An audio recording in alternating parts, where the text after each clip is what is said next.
নিম্নচাপ সরেছে, দফায় দফায় বৃষ্টিতে নাজেহাল কলকাতা। বেলা গড়াতেই ভারী বৃষ্টিতে জল জমল কলকাতার বেশ কয়েকটি রাস্তায়। বালিগঞ্জ ফাঁড়ির ছবি আপনারা দেখছেন, গড়িয়াহাট, কসবা, বেহালার ছবিটা প্রায় একই রকম। উত্তর ও দক্ষিণ কলকাতায় ব্যস্ত রাস্তায় এভাবেই জল জমেছে। পথে বেরিয়ে জল যন্ত্রণায় নাকাল হতে হয়েছে মানুষকে। মৌসুমী অক্ষরেখার কারণে বৃষ্টি, জানিয়েছে আলিপুর আবহাওয়া দপ্তর।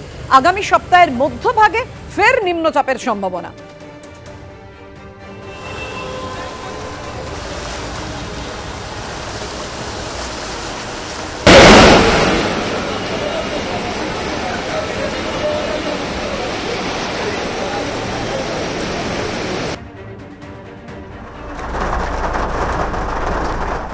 মাঝে আর একটা দিন, তারপরেই 21শে জুলাই তৃণমূলের মহাসমাবেশ। আর ইতিমধ্যেই এই 21শে জুলাইয়ের প্রেক্ষাপটে কড়া নির্দেশ দিয়েছে হাইকোর্ট।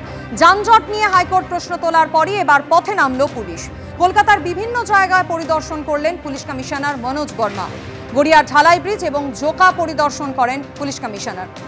আদালতের নির্দেশ মেনে যান চলাচল স্বাভাবিক রাখতে নির্দেশ দেওয়া হয়েছে। পুলিশের তরফে 3টি হেল্পলাইন নাম্বার চালু করা হয়েছে। কেউ সমস্যায় পড়ে ফোন করলে সাহায্য করবে পুলিশ, জানিয়েছেন পুলিশ কমিশনার।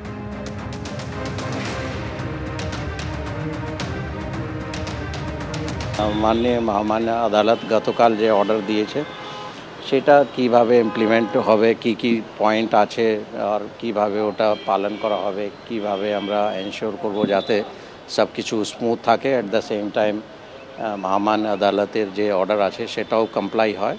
তো তার জন্য আমরা স্পেসিফিক ডিসকাশন করে স্পেসিফিক ইনস্ট্রাকশনস দেওয়া হয়েছে। আমরা আশা রাখছি সব কিছু ঠিক থাকবে অ্যান্ড অনারেবল কোর্টে যে অর্ডার হয়েছে সেটা কমপ্লাই করা হবে। যদি কারো কোনো অসুবিধা হয় তো আমাদের হেল্পলাইন নাম্বার আমরা দিচ্ছি সবাইকে। ইন কেস অফ এনি কোনো রকম কোনো অসুবিধা যদি কারো হয় তো ওই হেল্পলাইন নাম্বারে যদি কেউ যদি কন্ট্যাক্ট করে দেন নিশ্চয়ই আমরা ফার্দার হেল্প করে দেব।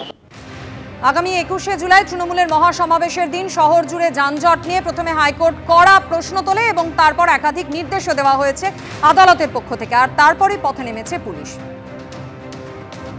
কলকাতা পুলিশ কমিশনার তিনি আজ রাজপথে এবং বিভিন্ন জায়গা তিনি পরিদর্শন করছেন। বিভিন্ন ট্রাফিক গার্ড দেখতেই পাচ্ছি আমরা, ইতিমধ্যেই তিনি ঠাকুরপুকুর ট্রাফিক গার্ডের অধীনস্থ জোকার মোড়ের কাছে তিনি এসছেন এবং পাশেই ডায়মন্ড হারবার পুলিশ জেলা রয়েছে, পাশাপাশি তিনি বারুইপুর পুলিশ জেলা এবং গড়িয়া ট্রাফিক গার্ডের যে সংযোগস্থল সেখানেও গিয়েছিলেন।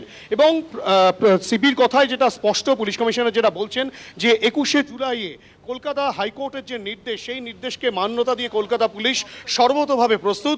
তারা কিন্তু বিভিন্ন জায়গায় পুলিশ আধিকারিক থেকে শুরু করে ব্যাপক পুলিশ ফোর্স তারা মোতায়েন রাখবেন যাতে কোনো রকম কোনো অসুবিধা না হয়। এবং 3টি টোল ফ্রি নাম্বার তিনি দিয়েছেন, হেল্পলাইন নাম্বার। সেখানে কিন্তু ফোন করে যদি কেউ কোনো রকম কোনো সমস্যায় পড়ে সেক্ষেত্রে কিন্তু তারা তৎক্ষণাৎ ব্যবস্থা নেবেন এবং কোনো ধরনের কোনো যাত্রীদের কোনো সমস্যা হবে না, অফিস যাত্রীদের কোনো সমস্যা হবে না, তেমনটাই আশ্বস্ত করছেন কলকাতা পুলিশ কমিশনার। এবং তিনি সে কারণেই রাজপথের বিভিন্ন জায়গায় পরিক্রমা করলেন এবং গতকালও তিনি বিভিন্ন জায়গায় গেছিলেন। ইতিমধ্যেই তিনি যেটা জানালেন, Howrah police commissionerate, Barrackpore police commissionerate এবং বারুইপুর পুলিশ জেলা এবং ডায়মন্ড হারবার পুলিশ জেলার সঙ্গেও তারা সমন্বয় রেখে এই কাজ করবেন এবং যাতে কলকাতা হাইকোর্টের নির্দেশকে মান্যতা দিয়ে কলকাতা পুলিশ সঠিকভাবে সচল রাখতে পারে কলকাতাকে, সেই চেষ্টায় কিন্তু তারা চালাবেন, তেমনটাই কলকাতা পুলিশ কমিশনারের কথা স্পষ্ট।